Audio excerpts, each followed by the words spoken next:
Hi all, എല്ലാവർക്കും നമസ്കാരം. എൻട്രിയുടെ technical YouTube ചാനലിലേക്ക് സ്വാഗതം. ഇന്ന് നമ്മൾ ഡിസ്കസ് ചെയ്യാൻ വന്നിരിക്കുന്നത് നിങ്ങൾ എല്ലാവരും അറിഞ്ഞിട്ടുള്ള ഒരു കാര്യം തന്നെയാണ്. RRB JEE എന്ത് വന്നിട്ടുണ്ട്, ടെൻറ്റേറ്റീവ് ആയിട്ടുള്ള ഒരു കലണ്ടർ വന്നിട്ടുണ്ട്. അതായത് നമ്മൾ എല്ലാവരും എക്സ്പെക്ട് ചെയ്തിട്ടുള്ള ഒരു എക്സാം ആണ് ജൂനിയർ എഞ്ചിനീയർ എക്സാം അല്ലേ. അപ്പോൾ ഈ ജൂനിയർ എഞ്ചിനീയർ എക്സാമുമായി ബന്ധപ്പെട്ടിട്ടുള്ള കുറച്ച് ഇമ്പോർട്ടൻ്റ് ആയിട്ടുള്ള കാര്യങ്ങൾ അമ്മൂമിസായിട്ട് ഡിസ്കസ് ചെയ്യാന്നുള്ള രീതിയിലാണ് നമ്മൾ ഇന്ന് ഈ ഒരു വീഡിയോ ആയിട്ട് വന്നിട്ടുള്ളത്. ഈ ഒരു എക്സാം എന്ന് പറയുന്നതിന്റെ നോട്ടിഫിക്കേഷൻ ഏകദേശം ജൂലൈയിൽ വരുന്നതാണ് ഇപ്പോൾ ഈ നോട്ടിഫിക്കേഷനിൽ വന്നിട്ടുള്ളത്. ഇത് പുതുതായിട്ട് ജോയിൻ ചെയ്യുന്ന ആളുകളെ സംബന്ധിച്ചിടത്തോളം അല്ലെങ്കിൽ ഈ കോഴ്സിലേക്ക് പഠിക്കാൻ തോന്നുന്ന ആളുകളെ സംബന്ധിച്ചിടത്തോളം ഇത് ഏത് തരത്തിലാണ് യൂസ്ഫുൾ ആവുക? ഇപ്പം ഓൾറെഡി എല്ലാവരും RRB JEE നോട്ടിഫിക്കേഷൻ വരുമോ വരത്തില്ലയോ എന്ന് പറഞ്ഞിട്ട് ഒരു കൺഫ്യൂഷൻ ആയിരുന്നു എല്ലാവർക്കും. അപ്പൊ അത് കാരണം കുറച്ച് പേര് പഠിച്ചു തുടങ്ങിയിട്ടുണ്ട്, കുറച്ച് പേര് ഇനിയും എത്ത് സ്റ്റാർട്ടാണ്. അപ്പൊ അവർക്ക് ജൂലൈ വരെയാണ് ടൈം ഉള്ളത്. അതായത് ഒരു ഹാർഡ്ലി 6 months നമുക്ക് പഠിക്കാം. ഇന്നോട്ട് പഠിക്കുകയാണെങ്കിൽ ഒരു ഹാർഡ്ലി 6 months ആണ് പറയാൻ കഴിയും. അപ്പൊ 6 monthsനുള്ളിൽ ടയർ 1ഉം CBT 1ഉം CBT 2ഉം എന്നുള്ള ഒരു പഠിക്കേണ്ടി വരും. അധികം സമയം കിട്ടിക്കൊള്ളണമെന്നില്ല. കാര്യം വെച്ചാൽ CBT 1 പഠിച്ചിട്ട് CBT 2 എന്ന് പറയുന്ന ഓപ്ഷൻ ആക്ച്വലി പ്രാക്ടിക്കലി പോസിബിൾ അല്ല. അപ്പൊ അതുകൊണ്ട് CBT 1നോടൊപ്പം തന്നെ CBT 2ഉം നോക്കി പോകണം എന്നുള്ളതാണ്. അപ്പം ന്യൂലി ആയിട്ട് അല്ലെങ്കിൽ പുതിയതായിട്ട് പഠിക്കുന്നവർക്കാണെങ്കിൽ ആക്ച്വലി ഇത് ഇനി ഒട്ടും വൈകിക്കാതെ തുടങ്ങണം എന്ന് തന്നെയാണ് അഭിപ്രായം. കാര്യം വെച്ച് കഴിഞ്ഞാൽ ഇനി നമ്മൾ വൈകിച്ച് കഴിഞ്ഞാൽ അത് റിസ്കിലേക്ക് പോകും. കാര്യം നമുക്ക് കുറേ കാര്യങ്ങൾ CBT 1 ടെക്നിക്കൽ കാര്യങ്ങളല്ലാത്തതാണ് പഠിക്കാനുള്ളത്. അപ്പോൾ അത് മനസ്സിലാക്കി നമ്മൾ ടെക്നിക്കൽ അല്ലാത്ത കാര്യങ്ങൾ ആദ്യമേ പഠിച്ച് തുടങ്ങുകയാണ് വേണ്ടത്. അതേപോലെ ഇപ്പൊ ഇതിന്റെ ഇടയ്ക്ക് എനിക്ക് തോന്നുന്നു ഒരു 2 മാസമൊക്കെ മുന്നേ ഒരു നോട്ടീസ് വന്നിട്ടുണ്ടായിരുന്നു. അതായത് 2025 വരെയുള്ള പോസ്റ്റിങ്ങൾ പഴയ ലിസ്റ്റ് തന്നെ കണ്ടിന്യൂ ചെയ്യണം. അപ്പൊ ഓൾറെഡി പ്രിപ്പയർ ചെയ്ത ആളുകൾ എനിക്ക് തോന്നുന്നു അവര് താൽക്കാലികമായിട്ട് ബാക്ക് ആയിട്ടുണ്ടാവും. ഇപ്പൊ ഇനി അത് പേടിക്കേണ്ട കാര്യമില്ല. എന്താണ് പുതിയ നോട്ടിഫിക്കേഷൻ വരുമെന്നോ എക്സാം നടക്കുന്നുള്ള ഒരു കോൺഫിഡൻസ് കിട്ടിയിട്ടുണ്ട്, ഒരു കൺഫർമേഷൻ, ഒരു അൺസർട്ടനിറ്റി പോയിട്ടുണ്ട്. സോ അത് ഒരു പോസിറ്റീവ് ആയിട്ട് തന്നെ കാണാൻ നോട്ടിഫിക്കേഷൻ വന്നിട്ടുണ്ട്. കുറച്ചൊരു ഡിലേ ഉണ്ട്. ഓൾറെഡി സാറിനോട് ചോദിക്കണം, പ്രിപ്പയർ ചെയ്തവർക്ക് കുറച്ച് ഡിലേ വന്നോ എന്നുള്ള അതിനെ കുറിച്ച് ശരിക്കും അത് ഡിലേ എന്ന് പറയാൻ പറ്റൂല. അതായത് ഞാൻ അതിനെ മറ്റൊരു പെർസ്പെക്റ്റീവിലാണ് കാണുന്നത്. ഡിലേ എന്നുള്ളതിനെക്കാട്ടിലും എക്സാമിന് പ്രിപ്പയർ ചെയ്യാനുള്ള സമയം കൂടുതൽ കിട്ടുന്നത്. അതാണ് ഇതിന്റെ ഏറ്റവും വലിയ അഡ്വാൻറ്റേജ്. ഇപ്പൊ ഞാൻ കഴിഞ്ഞ പ്രാവശ്യം RRB എക്സാം എഴുതിയ സമയത്ത് RRBയുടെ എക്സാം എഴുതിയ സമയത്ത് ഉണ്ടായിരുന്നത് ആ ഒരു പ്രളയത്തിന്റെ ടൈമിലായിരുന്നു ആ എക്സാം നടന്നിട്ടുണ്ടായിരുന്നത്. അതുകൊണ്ട് തന്നെ ആ എക്സാം എന്തായി, നല്ല രീതിയിൽ ഡിലേ വന്നു. അപ്പൊ ഡിലേ വന്നപ്പോൾ നമുക്ക് നമ്മൾ അത്ര സ്ട്രോങ് അല്ലാത്ത ടോപ്പിക്കുകളൊക്കെ ഒന്നുകൂടി പഠിക്കാനും അത് എന്ത് ചെയ്യാൻ പറ്റി, അത് കുറച്ചുകൂടി എൻഹാൻസ് ചെയ്തിട്ട് നല്ല സ്കോറിലേക്ക് എത്താനൊക്കെ നമുക്ക് ഹെൽപ്പ് ചെയ്യും. അപ്പൊ ഇതും അങ്ങനെ തന്നെ കാണാം. ജൂനിയർ എഞ്ചിനീയർ എക്സാം വൈകുന്നത് നല്ലൊരു മാർക്കിലേക്ക് എത്താൻ നമുക്ക് എന്താവും വളരെയധികം യൂസ്ഫുൾ ആവും എന്നുള്ളതാണ്. സോ ഇതിൽ ഏത് തരത്തിലുള്ള ഒരു അപ്രോച്ച് ആയിരിക്കും നമുക്ക് ഈ ഒരു എക്സാമിനെ നമുക്ക് ക്രാക്ക് ചെയ്യാൻ ഹെൽപ്ഫുൾ ആവുക? നമ്മുടെ സാധാരണ നമ്മുടെ PSC ജനറൽ നമ്മൾ നമ്മുടെ ടെക്നിക്കൽ PSC എക്സാം എഴുതുന്നത് പോലെയോ അതല്ലെങ്കിൽ നമ്മുടെ SSC എഴുതുന്നതിനേക്കാളും വേറൊരു അപ്രോച്ച് തന്നെയാണ് വേണ്ടത്. കാര്യം വെച്ചാൽ ടയർ 1 നമുക്കെന്ന് പറയുന്നത് ആക്ച്വലി അതിന്റെ മാർക്ക് എവിടെയും റിക്രൂട്ട്മെന്റിൽ എടുക്കുന്നില്ല. ജസ്റ്റ് ഒരു ക്വാളിഫയിങ് എക്സാം മാത്രമാണ് ടയർ 2ലേക്ക്. പക്ഷേ നമ്മൾ SSC JEE നമുക്ക് ടയർ 1 എഴുതുമ്പോഴും അവിടെ ടെക്നിക്കൽ നമുക്ക് സപ്പോർട്ടിനുണ്ട് 100 മാർക്ക്. ഇവിടെ നമുക്ക് ടെക്നിക്കൽ എന്ന് പറയുന്ന കാര്യമില്ല, ടയർ 1 വരുന്നില്ല. അപ്പൊ അതൊരു വലിയൊരു ഡ്രോബാക്ക് ആണോ എന്ന് ചോദിച്ചു കഴിഞ്ഞാൽ ഓഫ്കോഴ്സ് ആണ്. പക്ഷെ എന്നാലും അത് പഠിക്കാൻ തുടങ്ങിയവർക്ക് അത് വലിയ കുഴപ്പമില്ല. കാര്യം നമ്മൾ സിലബസ് ഒക്കെ ഓൾറെഡി ഡിസ്കസ് ചെയ്ത് വീഡിയോസ് ഇട്ടിട്ടുണ്ട്. അതിനകത്ത് നിങ്ങൾക്ക് മനസ്സിലാവും CBT 1 ബേസിക് NCERTയുടെ നമ്മൾ 8, 9, 10 പഠിച്ച കാര്യങ്ങളും ഒക്കെയാണ്. വലിയ കുഴപ്പമില്ല അത്. എന്നിരുന്നാലും നമ്മൾ ടൈം കളയാതെ CBT 1 പഠിക്കുക. പക്ഷെ CBT 1 മാത്രം പഠിച്ചുകൊണ്ടിരുന്നിട്ട് കാര്യമില്ല. അല്ല, അതിൽ തന്നെ വേറൊരു കാര്യം പറയാനുള്ളത്, ഇപ്പൊ നമ്മള് PSCക്കൊക്കെ ടെക്നിക്കലി നല്ലതായിട്ട് പഠിച്ച ആളുകളൊക്കെ ഉണ്ടാവും. അപ്പൊ അവർക്ക് കോൺഫിഡൻസ് ഉണ്ടാവും എന്തായാലും ഈ എക്സാം ക്രാക്ക് ചെയ്യാന്ന്. ഇതിന്റെ പ്രീവിയസ് ഇയർ ക്വസ്റ്റ്യൻ ടെക്നിക്കൽ നോക്കുമ്പോൾ അവർക്ക് കംഫർട്ടബിൾ ആയിരിക്കും. ഇപ്പൊ കഴിഞ്ഞ പ്രാവശ്യം സംഭവിച്ച കാര്യം പറഞ്ഞാല് ആ ഒരു മൈൻഡ് സെറ്റുമായിട്ട് ടയർ 1 അധികം എന്ത് ചെയ്യാൻ ശ്രദ്ധിച്ചിട്ടുണ്ടാവില്ല. അപ്പൊ ടയർ 1 ക്വാളിഫൈ ചെയ്തില്ലെങ്കിൽ നമ്മൾ എത്ര ടെക്നിക്കൽ ഉണ്ടെങ്കിലും കാര്യമില്ല. പിന്നെ നമുക്ക് നോർമലി നമ്മുടെ PSC ടെക്നിക്കലൊക്കെ പഠിക്കുന്നവർ ഗേറ്റ് ഒക്കെ പ്രിപ്പയർ ചെയ്യുന്നവർക്ക് JEEയുടെ ക്വസ്റ്റ്യൻ പേപ്പർ ആണ് ഭയങ്കര സിമ്പിൾ ആണ് എസ്പെഷ്യലി ടെക്നിക്കൽ സൈഡ്. അപ്പം അതൊക്കെ നോക്കുമ്പോഴത്തേക്ക് ടയർ 2ലേക്ക് എത്തി നമുക്ക് CBT 2 ഇത്ര സ്ട്രോങ് ആയിട്ട് നമ്മുടെ കയ്യിലുണ്ട്, നമുക്ക് നല്ല മാർക്ക് സ്കോർ ചെയ്യാൻ പറ്റുമെങ്കിൽ കുറച്ച് ടൈം നിങ്ങൾ ഡിവോട്ട് ചെയ്ത് CBT 1 പഠിച്ച് ക്വാളിഫൈ ചെയ്ത് CBT 2 എഴുതി കഴിഞ്ഞാൽ നമുക്ക് അതെ SSC JEE പോലെ തന്നെ RRB JEE junior railway recruitment നിങ്ങൾക്ക് സോൺസ് സെലക്ട് ചെയ്തെടുക്കാം. സെലക്ട് ചെയ്തെടുക്കാം. അതിനകത്ത് ഒരു റെസ്ട്രിക്ഷൻ ഒന്നും ഇല്ല. ഇപ്പം നിങ്ങൾക്ക് ഇവിടെ തന്നെ വേണം വർക്ക് ചെയ്യാൻ, നിങ്ങൾ എവിടെയും കംഫർട്ടബിൾ ആണെങ്കിൽ നിങ്ങൾക്ക് എവിടെ വേണമെങ്കിലും സെലക്ട് ചെയ്തെടുക്കാൻ പറ്റും.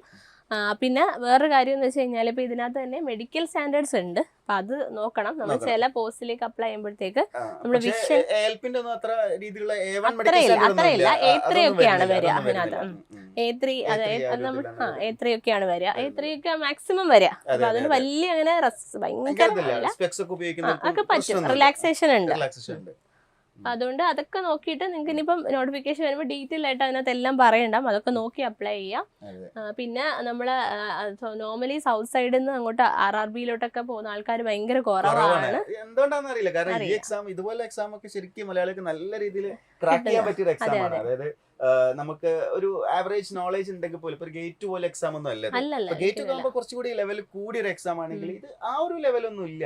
ഈവൻ SSC ലെവൽ പോലും ഇല്ല. അതെ, SSC ലെവൽ പോലും ഇല്ല. അതാണ് ക്വസ്റ്റ്യൻസ്. നിങ്ങൾക്ക് ഇപ്പൊ ഈവൻ CBT 1ന്റെ കാര്യം പോലും പറയുമ്പോൾ നമ്മളെല്ലാം പറയും നോൺ ടെക്നിക്കൽ. പക്ഷെ ആ നോൺ ടെക്നിക്കൽ നിങ്ങൾ വായിച്ചു കഴിഞ്ഞാൽ നമ്മൾ പണ്ട് കേട്ടിട്ടുള്ള ഹിസ്റ്ററി അങ്ങനെയുള്ള വളരെ സ്കോർ ചെയ്യാൻ പറ്റും. ഇപ്പൊ നമ്മൾ എൻട്രിന്റെ തന്നെ ഓൾറെഡി CGL ഒക്കെ എടുക്കുന്ന ഫാക്കൽറ്റീസ് ആണ് നമ്മൾ CBT 1 എടുക്കുന്നത്. അപ്പൊ അവരെന്നെ പറയാറുണ്ട് നമ്മൾ RRBയുടെ ആ ഒരു കണ്ടന്റ് എന്ന് പറയുമ്പോൾ CGLന്റെ ആ ഒരു ലെവലൊന്നും എത്തുന്നില്ല എന്നുള്ളത്. പക്ഷെ അതുകൊണ്ട് തന്നെ ആ ഒരു കൃത്യമായിട്ടുള്ള പ്രാക്ടീസ് ചെയ്ത് കഴിഞ്ഞാൽ CBT 1 നന്നായിട്ട് എന്ത് ചെയ്യാം, സിമ്പിൾ ആയിട്ട് ക്രാക്ക് ചെയ്യാം. കട്ട് ഓഫ് എന്ന് പറയുന്ന മാർക്കിൽ എത്തിപ്പെട്ടാൽ മതി. വേറെ നിങ്ങൾക്ക് ഹൈ സ്കോർ ഒന്നും ആവശ്യമില്ല. ജസ്റ്റ് ആ CBT 1 കട്ട് ഓഫിൽ എത്താം. പിന്നെ CBT 2 കയറുമ്പോഴും നമുക്ക് ഈ പറഞ്ഞ പോലെ തന്നെ അവിടെ മാർക്ക് വേണം. അവിടെ നല്ല മാർക്ക് തന്നെ വേണം. മാത്രമേ നമുക്ക് മെയിൻ ആയിട്ട് വരും. വെയിറ്റിംഗ് ലിസ്റ്റിൽ പോയി കഴിഞ്ഞാൽ പിന്നെ കുറച്ച് വെയിറ്റ് ചെയ്യേണ്ടി വരും. പിന്നെ എല്ലാ വർഷവും ഇനിയിപ്പം നമുക്ക് ഇത് RRB വിളിക്കുന്നത് അത് ശരിക്കും ആ ഒരു ചേഞ്ച് എന്ന് പറയുന്നത്, അതായത് ഇനി മുതൽ എല്ലാ വർഷവും ആനുവൽ ആയിട്ട് നടത്തുന്നു എന്ന് പറയുന്നത് അതിന്റെ ഒരു പോസിറ്റീവ് നെഗറ്റീവ്. അതിന്റെ പോസിറ്റീവ് എന്ന് പറഞ്ഞാൽ നമുക്ക് അധികം കാത്തിരിക്കും. നമ്മൾ PSC ആണെങ്കിൽ കൂടി 3 വർഷം 3 വർഷം 4 വർഷമൊക്കെ കാത്തിരിക്കേണ്ടി കഴിയുള്ളൂ. അപ്പം നമുക്ക് ഏജ് ഇങ്ങനെ മുന്നോട്ട് പോയിക്കൊണ്ടിരിക്കുകയാണ്. അപ്പൊ അത് എല്ലാവരെ സംബന്ധിച്ച് ഒരു പോസിറ്റീവ് ആയിട്ടുള്ള കാര്യമാണ്. എല്ലാ വർഷവും വിളിക്കുന്നത്. പിന്നെ ഈ വെയിറ്റിംഗ് ലിസ്റ്റിൽ വരുന്നവർക്ക് ഒരു നെഗറ്റീവ് ആണ്. കാര്യം വെച്ച് കഴിഞ്ഞാൽ നമ്മൾ കാര്യം ഒരു വർഷത്തിനകത്ത് അവർക്ക് ആ ഒരു വേക്കൻസി അല്പം കുറയാൻ മതി. കഴിഞ്ഞ പ്രാവശ്യം 7000 വേക്കൻസി ആയിട്ടാണ് ടോട്ടലി ഓൾ ഇന്ത്യയിൽ ഉണ്ടായിരുന്നത്. പക്ഷെ വേക്കൻസി അത്ര ഉണ്ടാവില്ല. എന്നാലും എല്ലാ വർഷവും നടക്കുന്നുണ്ട്. തീർച്ചയായിട്ടും. പിന്നെ എന്ന് വെച്ച് കഴിഞ്ഞാൽ കുറെ ആൾക്കാർ വേറെ സോണൊക്കെ എടുത്ത് പോകുമ്പോഴത്തേക്ക് സ്റ്റേറ്റ് ഗവൺമെന്റ് എക്സാം എഴുതി അവർ സ്റ്റേറ്റിലേക്ക് തിരിച്ചു വരാറുണ്ട്. അപ്പൊ അത് വേക്കൻസീസ് ആഡ് ആയി വരും. അപ്പൊ അതുകൊണ്ട് വേക്കൻസീസ് നിങ്ങളിപ്പം എല്ലാ എക്സാമിനും പഠിക്കുമ്പോൾ നമ്മൾ വേക്കൻസി നോക്കേണ്ട ആവശ്യമില്ല. നമ്മൾ ഒരു വേക്കൻസി അല്ല നമുക്കാണ് എന്നുള്ള രീതിയിൽ പഠിക്കുക എന്നുള്ളതാണ്. അത് അങ്ങനെ ചെയ്യാം. ഇപ്പൊ ഒരുപാട് കഴിഞ്ഞ 2018 ഞാൻ നേരത്തെ പറഞ്ഞ മലയാളികൾ പിന്നോട്ടാണെങ്കിൽ 2018 നല്ല രീതിയിൽ മലയാളികൾ ഉണ്ടായിരുന്നു. ഒരുപാട് പരിചയമുള്ള ആളുകൾ, മുഖപരിചയമുള്ള ആളുകൾ അവിടെ എന്ത് ചെയ്തിട്ടുണ്ട്, കേറിയിട്ടുണ്ട്. ഒരുപാട് ആൾക്കാർ ഇപ്പോഴും വർക്ക് ചെയ്യുന്നുണ്ട്. നല്ല പ്രൊമോഷൻ സാധ്യതയുണ്ട്. Junior engineer, senior section engineer options ഒക്കെ അവിടെ വരുന്നുണ്ട്. സോ നിങ്ങളെ സംബന്ധിച്ചിടത്തോളം ഇത് എന്ത് തന്നെയാണ്, നല്ലൊരു ഓപ്പർച്യൂണിറ്റിയാണ്. അപ്പൊ ഈ ഒരു എന്താ പറയാ, ഈ ഒരു ജൂലൈയിൽ നോട്ടിഫിക്കേഷൻ വന്നിട്ട് ഒരു ചിലപ്പോൾ ഒരു 4-5 നിയർലി ഒരു 4 to 5 months കൂടി കിട്ടുമായിരിക്കും. അപ്പൊ അതും CBT 1 CBT 2 തമ്മിൽ വലിയ ഗ്യാപ്പ് ഇല്ല.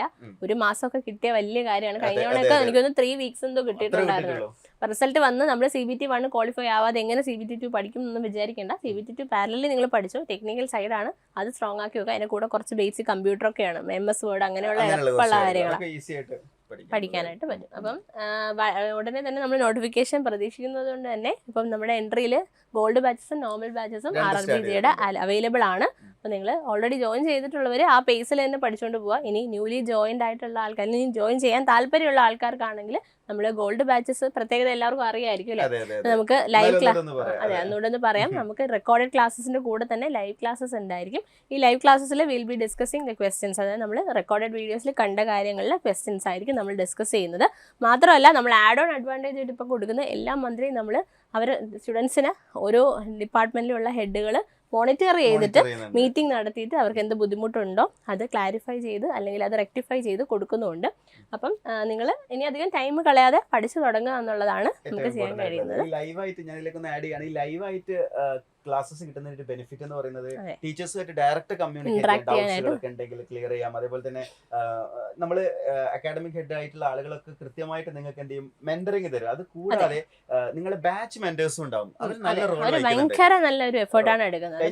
PSC എക്സാംസുകളിൽ നമ്മുടെ റിസൾട്ടുകളൊക്കെ ഇപ്പൊ സിവിൽ ആയാലും മെക്കാനിക്കൽ ആയാലും ഇലക്ട്രിക്കൽ ആയാലും സിവിലൊക്കെ റിസൾട്ട് ഉണ്ടാക്കി എടുത്തിട്ടുള്ളത് ആ ഒരു കൺസിസ്റ്റന്റ് ആയിട്ടുള്ള എന്താ പറയാ മോണിറ്ററിങ്ങും അതേപോലെ തന്നെ ആ ഒരു മെന്ററിങ് അവിടെ നടന്നത് കൊണ്ടാണ്. അത് RRBയിലും അതേ പാറ്റേണിൽ നമ്മൾ കൊണ്ടുവരികയാണ്. RRBയിൽ ഒരു പുതിയ എന്താണ് റെവല്യൂഷൻ ആണ് നമ്മൾ എൻട്രിയിലൂടെ പ്രതീക്ഷിക്കുന്നത്. അതെ അതെ, അത് മാത്രമല്ല നമ്മൾ കംപ്ലീറ്റ്ലി ഡിജിറ്റൽ എന്ന് പറയുന്നത് നമ്മൾ അതായത് ഫാക്കൽറ്റി നിങ്ങൾ കേട്ട് സൗണ്ട് മാത്രം കേട്ട് പഠിക്കുന്നു എന്നുള്ള പോരായ്മയൊക്കെ മാറ്റിയാണ് നമ്മൾ ക്ലാസ് കൊണ്ടുവന്നിരിക്കുന്നത്. അതെല്ലാം നിങ്ങൾക്ക് യൂസ്ഫുൾ ആകുമെന്ന് വിചാരിക്കുന്നു. അപ്പൊ എല്ലാവരും അധികം സമയം പ്രിപ്പയർ ചെയ്യുക. അപ്പോൾ all the best. Wish you all the best. Thank you.